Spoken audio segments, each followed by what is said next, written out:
За почеток ви благодарам што ја прифатите поканата за ова интервју. Господине Темелковски, што истече во ОХИС, има ли конечни информации за тоа колку точно тони од химикалиите истекоа? Значи, јас се уште го немам официјалниот извештај од страна на Државниот инспекторат за животна средина, кој што вчера бил изготвен, но не е доставен до нас, ние ќе се го попараме како општина. Од првичните информации беше дека неколку тони, поточно 6 тони метилакрил се истечени, но не целосна смеса, збориме за метилакрил, него тоа било раствор заедно со вода и химикали при чистењето на самата цистерна од метилакрилот. Првично бил изваден метилакрилот, втората фаза било да се исчисти резерварот и тогаш настанал инцидентот или поточно еден од вентилите попуштил и со тоа се излеала смесата во базенот кој што е под самиот резервар. Ние излеговме на лице место и во петокот, но покасно дојде од Министерството за животна средина и од армијата беше вклучена за да се процени колкава е штетата и дали има простор за секување на кризен штаб, да се види дали има поголема хаварија. Тоа првичните информации се дека нема, дека не е штетно по однос на граѓаните. Лично јас 2 дена бев таму на лице место да се запознаеме, така да не сметам дека нема простор за недоверба на самите институции. Да, но многу од граѓаните пријавиле потешкоти во дишење и слично. Дали има точна информација за тоа колку пријави стигнале, од колку граѓани? Јас ја немам таа информација колку пријави збориме по однос на нарушување на здравјето и дали некој е хоспитализиран, бидејќи никој не пријавил кај нас по таква работа. Уште од сабајлето во петокот, како се пријавуваше по другите институции, така граѓани пријавува и кај нас за тешка миризба која што се шири од кругот на ОХИС, при што првично излезе нашата инспекција, понатаму и јас како градоначалник излегов во кругот на ОХИС да видиме што точно и како се случило и кои се следните чекори што ние како општина треба да ги земеме. Мене телефонот ми звонеше цел ден па да се селиме, да се евакуираме. Тоа се тешки зборови што беа кажани, кои што можеа да направат непроценлива штета на граѓаните. Што луѓе да напуштат дом, значи треба да е нешто стварно сериозно. Чи јас ниту пред сега јас гледам за мене, доколку било штетно јас немаше да се појавам во ОХИС или да седам таму неколку час. Да, тоа не може и тоа да се гарантира со оглед на тоа што нема конечни информации од мерење и значи сепак тоа не. Да, ама види основните информации, што е истурено и кои се штетите, што може вие ги барате максималните штети. Ви кажуваат дека не е штетно по здравјето, збориме во близина на ОХИС, збориме ептен блиску до резерварите, да. Ама збориме првата линија на граѓани е негде 500 метри од таму. До таму нема штетни последици по здравјето. Да, има непријатен мирис кој што може, не знам, вртоглавица или печење на очи да донесе, но не се долготрајни последици. Значи јас одите ни пријавуваат, отидоа прво инспекторите, потоа отидов и јас. Се нормално е кога одите натаму да се распрашате каде одите, нема да се го ризикувате животот или инспекторите да ги пуштам да ризикуваат нивното здравје. Мора прво да проверите дали сме и не сме. Прво проверивме што е, како е, зашто, потоа се излезе на терен. Мене десетици луѓе ми се јавија пријатели кои што оделе према Драчево или се од Драчево па оделе према на работа утрината за да ми кажат уште од раните утрински часови дека нешто непријатно мириса кога го поминувате покрај ОХИС. Така, а колку време течат постапките во ОХИС и за какви процедури станува збор? Дали досега биле извезени дел од токсините таму? Не, според тоа што ние го имаме како информација официјално, не се извезени, него се само складирани во побезбедни буриња и се чека дозвола од сите држави каде што треба да поминат токсините. Кога ќе се добие дозволата, ќе се извезат според информациите. Во Швајцарија треба да се извезуваат, но до сега сите се лоцирани каде се, колку се, делот кај што биле складирани несоодветно се препакувани за да не се случи во меѓу период некаква си поголема штета или истекување дополнително. Така, меѓутоа во содржината на елаборатот за заштита на животна средина, кој што е изработен од фирмата Екоцентар за чистење, таму стои дека е склучен договор во 2018 година. Активностите треба да се одвиваат во рок од 9 месеци. Сега тоа значи дека е пробиен рокот. Не секогаш вие во сите договори кои што ги правите има членови за ненамерно доцнење. Тоа значи временски неприлики доколку има неработни денови и се останато, кога не по вина на изведувачот се доцни. И тогаш сте должни да го продолжите договорот. Јас можам за нашите процедури да ви кажам, ние си имаме надворешен надзор кој што констатира колку денови реално се доцни ради временски неприлики, не по вина на изведувачот и толку денови могу продолжувате договорот. Така. Вчера во интервју изјавивте дека недостига дел од документацијата за ОХИС. За какви документи станува збор? Точната документација колкава количина и на какви се хемикали има во ОХИС. Таа документација, верувате, не може никој да ја најде. Меѓутоа не се извршуваше испитување? Да, ама тоа би требало и самиот ОХИС да го има.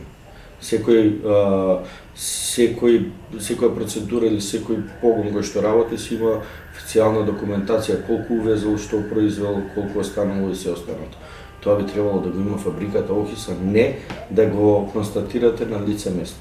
Бидејќи има и многу спекулации, знаете дека и на во местноста Пеленица, кој што е близко до манастирот Света Руса, наводно има некакви складови на линдан, па се затвори, па треба да се констатира доколку си имало целосна документација, ќе се знаело што каде е складирано. Па значи некој или тенденциозно или намерно, можеби и ненамерно, од времето ги има изгубено или уништено документите. Дополнително вие не може да констатирате во кој период се украдени шините, што се жалат.